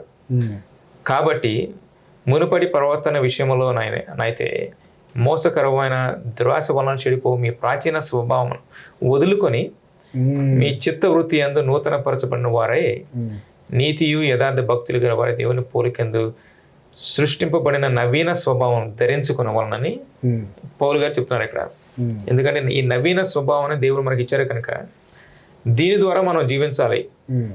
మృతుల నుండి మనల్ని జీవంలోకి తీసుకొచ్చిన యేసు ఇంతటి గొప్ప బహుమానాన్ని ఇచ్చారు కాబట్టి మనకి మరలా మనం ఈ మృత్యు సంబంధమైన అంధకార సంబంధమైన క్రియల్లోకి వెళ్ళి వాటిలో మనం వెతుక్కోవడానికి చాలా ఇది ఫూలిష్నెస్ అనమాట. సో బ్రదర్, మనం ఇప్పటి వరకు పోర్నోగ్రఫీ, దాని గురించిన పరివసనాలు, సువార్త అనేది ఏ విధంగా దాన్ని పోర్నోగ్రఫీ నుంచి మనల్ని విముక్తులు చేయగలదనేది మనం చూసాం ఇప్పటివరకు. చివరిగా క్లుప్తంగా కొన్ని ప్రాక్టికల్గా ఏ విధంగా హెల్ప్ను మనం పొందుకోగలం. మనం ఒక విధంగా ఈ పోర్నోగ్రఫీలో మనం అడిక్ట్ అయ్యామని తెలిసింది ఒక సోదరికి. అయితే ఇప్పుడు ఏ విధంగా ఈ యొక్క హెల్ప్ అనేది అతను ఆమె కానీ ఏ విధంగా పొందగలరు? మొట్టమొదటిగా తను దేవుణ్ణి ఆస్వాదించడం నేర్చుకోవాలి. ఈ ప్రాబ్లం అంతా కూడా ఎందుకు వచ్చిందంటే దేవునికి బదులు వేరే దానికి నువ్వు అలవాటయ్యావు. కానీ నువ్వు దేని కొరకు సృష్టించబడ్డావు అని అంటే దేవుణ్ణి ఎంజాయ్ చేయడానికి సృష్టించబడ్డావు. నువ్వు దేవుని ప్లేస్లో ఏది పెట్టినా నీకు ఎంజాయ్మెంట్ రాదు కదా, నీకు అసంతృప్తి, విషాదం, నీ జీవితం విషాదం. ఎందుకంటే దట్స్ అవర్ డిజైన్. మన డిజైన్ ఏంటంటే ఆయన ఎంజాయ్ చేయడం. So you have to seriously think about how I can enjoy Jesus Christ. What are the ways that I can enjoy Christ? So దానికోసం డ్రాస్టిక్ నిర్ణయాలతో కొన్ని తీసుకోవాలి. లైక్ సో ఇప్పుడు ఉదాహరణకి బైబిల్ చదువుకోవటం, ప్రార్థన చేయటం, ఉపవాసం ఉండటం, తర్వాత ఇక ఇతరులతో మన యొక్క పాపాలు ఒప్పుకోవటం, ఇవన్నీ కూడా ఇంపార్టెంట్. ఇందాక నేను చెప్పినట్లు ఇవన్నీ కూడా నువ్వు బైబిల్ చదువుతావు, కానీ ఏంటంటే బైబిల్ చదవటం వేరు, బైబిల్ని ఆస్వాదించటం వేరు. ప్రార్థన చేయటం వేరు, ప్రార్థనను ఆస్వాదించటం వేరు. ప్రభువుతో మాట్లాడటం వేరు, ప్రభువుతో లోతుగా నడవటం వేరు. ఎప్పుడైతే నువ్వు ఆస్వాదించవచ్చు, ఏమంటాడు పేతురు, ఏమంటాడు, రుచి చూసి తెలుసుకోండి అంటాడు. Taste and see his goodness అంటాడు. ఇంకా కీర్తనకారుడు ఏమంటాడు, నా యొక్క దేహము, నా యొక్క ప్రాణం నీ కొరకు ఎదురు చూస్తూ ఉంది అంటాడు. ఇంకా యెషయా గ్రంథంలో ఏమంటాడు, ఆయన ఎందుకు మీరు ఈ రోకలతో మీరు సాటిస్ఫై అవుతారు, నా దగ్గరికి రండి, నేను ఇస్తాను అంటున్నాడు. కనుక that's how we're design. So నువ్వు చాలా సీరియస్గా ప్రార్థన చేయాలి. చాలా సీరియస్గా ఏంటంటే నీ యొక్క కోరిక ఏమి ఉండాలంటే, నేను దేవుణ్ణి స్తుతించాలి, ఆరాధించాలి, ఆనందించాలి. మన వెస్ట్మినిస్టర్ కన్ఫెషన్ ఆఫ్ ఫెయిత్ చెప్పినట్లు, the chief end of man is to glorify God and to enjoy him for ever. ఆయన్ని మహింపరచటం, ఆయన యందు ఆనందించటమే మన యొక్క విధి, మన యొక్క. సో నేను దాన్ని ఎలా చేయగలను ఈ పరిస్థితుల్లో?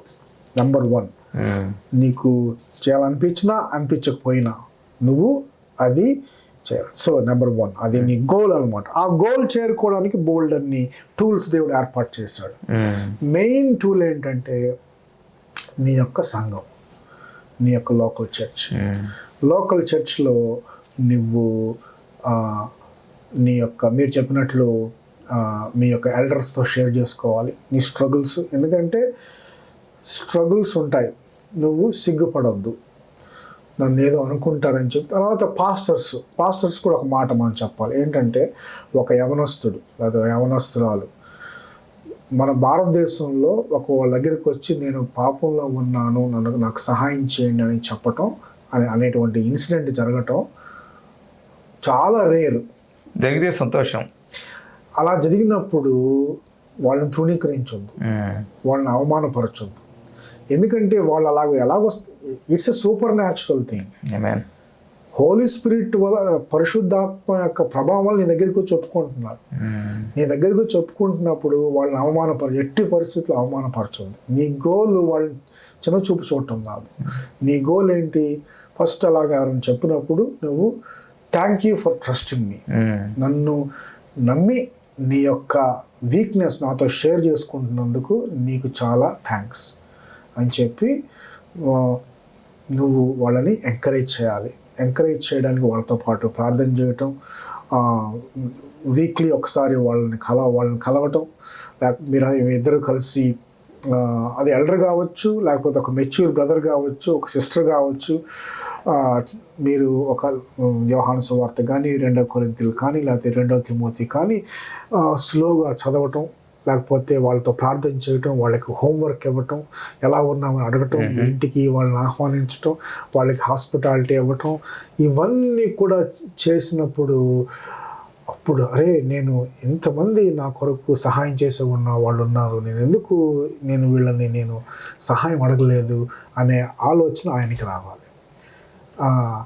సో మనము ఏదో పరిచర్య చేసుకుంటా, ఒకరోజు ఒక ఊర్లో, ఇంకో రోజు ఇంకో ఊర్లో ఏదో పరిచర్య చేసుకుంటా, మన సొంత ప్రజలు, మన యొక్క చర్చికి వచ్చే మెంబర్స్ స్ట్రగుల్ అవుతూ ఉంటే ఆ యొక్క మినిస్ట్రీ ఉపయోగకరంగా ఉండదు. మనం ఎంత ఫేమస్ అయినా కానీ అది పక్కన పెడితే ముందు నీ యొక్క సంఘాన్ని, వాళ్ళ యొక్క స్ట్రగుల్స్ని నువ్వు చూడాలి ఒక పాస్టర్గా.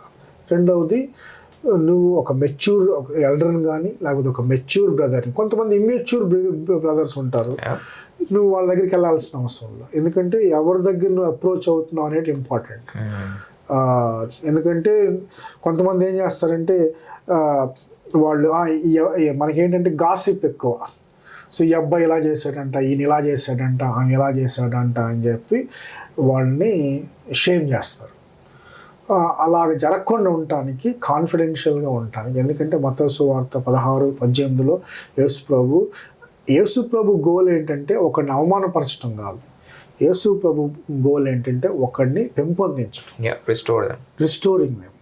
సో ఆ విధంగా నువ్వు మీరు మన ఒక మెచ్యూర్ బ్రదర్స్తో సిస్టర్స్తో మీ యొక్క పాపాన్ని మీ యొక్క స్ట్రగుల్స్ షేర్ చేసుకున్నప్పుడు వాళ్ళు సాయం చేయడానికి అవకాశం ఉంటుంది. సో చర్చ్ ఎల్డర్స్ ఏ విధమైన ప్రశ్నలు వాళ్ళని, ఒక వ్యక్తి ఒక సోదరుడు మన దగ్గరకు వచ్చాడు, ఆయన పోర్నోగ్రఫీ ద్వారా ఇబ్బంది పడుతున్నాడు అడిక్షన్తో, చర్చ్ ఎల్డర్స్ని వాళ్ళు ఆయన అప్రోచ్ అయినప్పుడు ఏ విధమైన క్వశ్చన్స్ పీరియాడికల్గా అడగొచ్చు ఈ యొక్క? That's very important question. ఎందుకంటే ఫస్ట్ ఎలాంటి రకాల ఫోన్స్ చూస్తున్నాడు అని అడగదు. ఎందుకంటే సాఫ్ట్ ఫోన్ అని ఉంటుంది, లేకపోతే హార్డ్ కోర్ ఫోన్ అని ఉంటుంది. ఎలాంటి రకమైన ఫోన్ చూస్తున్నాడు అనేది మనం తెలుసుకోవాలి.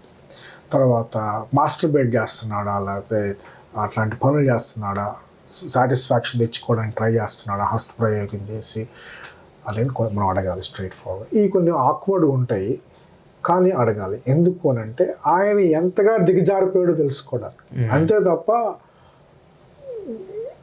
పాపం చేయడానికి, అంటే పాపాన్ని ప్రేరేపించడానికి కాదు. మన గోల్ ఏంటంటే ఎంతగా దిగజారిపోయాడో మనం తెలుసుకుంటే అంత హెల్ప్ ఆయనకు అవసరం. సో డూ యూ థింక్ ఈ elder brothers who are helping this younger brother, వాళ్ళు ఏమన్నా వాళ్ళు కూడా జాగ్రత్తగా ఉండాలి? ఏ విధంగా ఏ వెబ్సైట్స్కి వెళ్తున్నాడు, how much detail is too much detail కదా, వెరీ ఇంపార్టెంట్. ఇంకొకటి ఆనెస్టీ. ఎప్పుడైతే ఈ ప్రశ్నలు అడిగినప్పుడు ఆనెస్ట్గా జవాబులు చెప్పాలన్నమాట. ఈ వారం నువ్వు చూసావా, ఒకవేళ నువ్వు సైట్కి వెళ్ళినప్పటికీ నీ ఇంటెన్షన్స్ ఎలా ఉన్నాయి, ఇంటెన్షన్స్ ద్వారా నువ్వేమన్నా సైట్ వెళ్ళకుండా చుట్టుపక్కల అరౌండ్ నువ్వేం చేస్తున్నావా, లేకపోతే ఇలాంటి ఇంటెన్షనల్ క్వశ్చన్స్ అడిగినప్పుడు ఈ యొక్క ద బ్రదర్ ఎవరైతే హెల్ప్ కోసం చూస్తున్నారో ఆయన బ్రదర్ ఆర్ సిస్టర్ వాళ్ళు ఆనెస్ట్గా సమాధానం చెప్పాలన్నమాట. They should not hide any details. ఇంకొకటి మీరు చెప్పినట్లు దేవుని వాక్యం అనేది మనం ఆహారం ఎట్లా తీసుకుంటున్నాం ప్రతిరోజు శరీరానికి, మన ఆత్మకి దేవుని యొక్క ఆహారం ఎంతో అవసరం. ప్రతిరోజు దేవుని వాక్యంలో వాళ్ళు స్పెండ్ చేయడం కానీ, లేకపోతే ఒక అసైన్మెంట్ చెప్పినట్లు ఒక అసైన్మెంట్ ప్రతిరోజు ఒక నెక్స్ట్ 30 days or 60 days పోవడం అనేది ఇది షార్ట్ టర్మ్ బ్యాటిల్ కాదనమాట, ఇది long term battle. Short term కొన్ని టూల్స్ ద్వారా చేయించవచ్చు, కానీ లాంగ్ టర్మ్ అనేది విశ్వాసంతోనూ తర్వాత సువార్తతోనూ ఏ పాపం అయినప్పటికీ ఫోన్ కూడా అది ఒక పాపం కాబట్టి సువార్త అనేది ప్రతి ఒక్కరికి అవసరం. అయితే దావీదు చెప్పినట్లు 119 కీర్తన 11 వచనం, నీ ఎదుట నేను పాపము చేయకుండానట్లు నా హృదయంలో నీ వాక్యము ఉంచుకొని ఉన్నాను అని చెప్తా ఉంటాడు అనమాట. అలాగే 2 తిమోతి 3:16-17 చూసినట్లయితే దైవజనుడు సన్నిధుడై ప్రతి సత్కార్యమునకు పూర్ణంగా సిద్ధపడి ఉన్నట్లు దైవావేశం వలన కలిగిన ప్రతి లేఖనము ఉపదేశించుటకు, ఖండించుటకు, తప్పు దిద్దుటకు, నీతి యందు శిక్ష చేయుటకు ప్రయోజనకరమై ఉన్నది. చూసినట్లయితే దేవుని వాక్యం అనేది ఎంతో ప్రాముఖ్యమైనది. మన రక్షింపబడడానికే కాదు కానీ రక్షణ ద్వారా మనం పరిశుద్ధతలో పెంపొందడానికి కూడా ఈ వాక్యం ముఖ్యం అనేది మనం తెలుసుకుంటాం అన్నమాట ఇక్కడ. సో బ్రదర్, చివరిగా ముగించడానికి ఏమన్నా any closing comments? I think we have covered a lot of ground. ఒక విషయం ఏంటంటే యూజువల్గా షార్ట్ టాక్స్ చేస్తే బాగుంటుంది స్వీట్గా, కాకపోతే ఇలాంటి డీపర్ కాంప్లికేటెడ్ ప్రాబ్లం మనం అడ్రస్ చేస్తూ ఉన్నప్పుడు ఒక విషయం ఏంటంటే there are no shortcuts ఉండవు, ట్రిక్స్ లేవు. యేసు ప్రభువు ఏమంటున్నాడంటే నువ్వు నా శిష్యుడు అయితే నువ్వు వదులుకొని నీ సెలువు ఎత్తుకుని నన్ను వెంబడించు అంటున్నాడు. అలా ఉండకపోతే నువ్వు నా శిష్యుడు అవలేవు అంటున్నాడు. సో ఇది నీ యొక్క రక్షణకి, నీ యొక్క విశ్వాసానికి ఒక పరీక్ష. సో నువ్వు ఈ పరీక్షలో యేసు ప్రభు కొరకు అంటే ఆయన ప్రేమను దేని కొరకు అంటే ఏదో నేను మూర్ఖంగా నేను చేస్తానని కాదు, ఆయన నన్ను ప్రేమించాడు కాబట్టి. పౌలు ఏమంటాడు, నన్ను ప్రేమించి నా కొరకు తన్ను తాను అప్పగించుకున్న యేసు ప్రభు కొరకు అంటాడు. నువ్వు ఎందుకు ఇంత రిస్క్ తీసుకోవాలి అని అంటే, నన్ను ప్రేమించిన యేసు ప్రభు కొరకు. కనుక ఆయన నన్ను ప్రేమిస్తున్నాడు కాబట్టి నా సిలువ ఎత్తుకుని నేను వెంబడిస్తాను. ఈ వెంబడించే క్రమంలో ఇది కష్టంగా ఉండొచ్చు, ఇది నొప్పి కూడా వేయచ్చు. అయినప్పటికీ కూడా దేవుడు ఈ యొక్క కఠినమైనటువంటి పరీక్ష ద్వారా నిన్ను బాగు చేసి నీలో ఉన్నటువంటి ఆ యొక్క చెడంతా తొలగించి నిన్ను ప్యూరిఫై చేసి నిన్ను ఆయన బలపరుస్తాడు. దేవుని చిత్తం అయితే నిన్ను వాడుకుంటాడు కూడా. కాబట్టి ఇంకొకటి ఏంటంటే, టెంప్టేషన్లో ఉన్నప్పుడు ఎవరైతే నువ్వు అకౌంటబిలిటీ పార్ట్నర్గా ఉన్నారో వాళ్ళకి ఆనెస్ట్గా, మీరు చెప్పినట్లు ఆనెస్ట్గా చెప్పాలి. రెండోది ఏంటంటే, ఇగో నేను టెంప్టేషన్ ఫీల్ అవుతున్నాను అని చెప్పొచ్చు వాళ్ళకి. ఆ టైంలో ఆ వ్యక్తి నీకు ప్రార్థన చేయటం. ఎడ్ వెల్ష్ అని ఒక దైవజనుడు ఏమంటాడంటే, అసలు నువ్వు స్ట్రగుల్ అవుతున్నావు అంటే మిడ్ నైట్ అని నీ దగ్గరికి వస్తాను హెల్ప్ చేయడానికి. ఎందుకంటే నేను ఉంది నీకు హెల్ప్ చేయడానికి. సో అలాంటి పరిచర్య మనం చేసినప్పుడు ఒక అద్భుతంగా వీళ్ళు బయటపడతారు. దేవుని నామానికి మహిమ కలుగుతుంది. సోదరి కృతజ్ఞతలు మీరు మా యొక్క పాడ్కాస్ట్ చూసినందుకు. అయితే మేము చెప్పదలుచుకుంది ఏంటంటే, మీ యొక్క ఈ ఫైట్, ఈ పోర్నోగ్రఫీ మీద ఫైట్ చేస్తున్నప్పుడు don't be discouraged. God is compassionate to forgive you. Also మీకు ఏదైనా ప్రశ్నలు కానీ ఉన్నట్లయితే మీరు మాకు పంపించడానికి మీరు కామెంట్ మీరు డ్రాప్ చేసి మేము మీతో కాంటాక్ట్ చేస్తాము. అయితే మీ యొక్క ఈ యొక్క ఫైట్లో never be discouraged. There is always hope. And thank you for watching, and thank you, brother. Thank you. So we'll meet again. Thank you.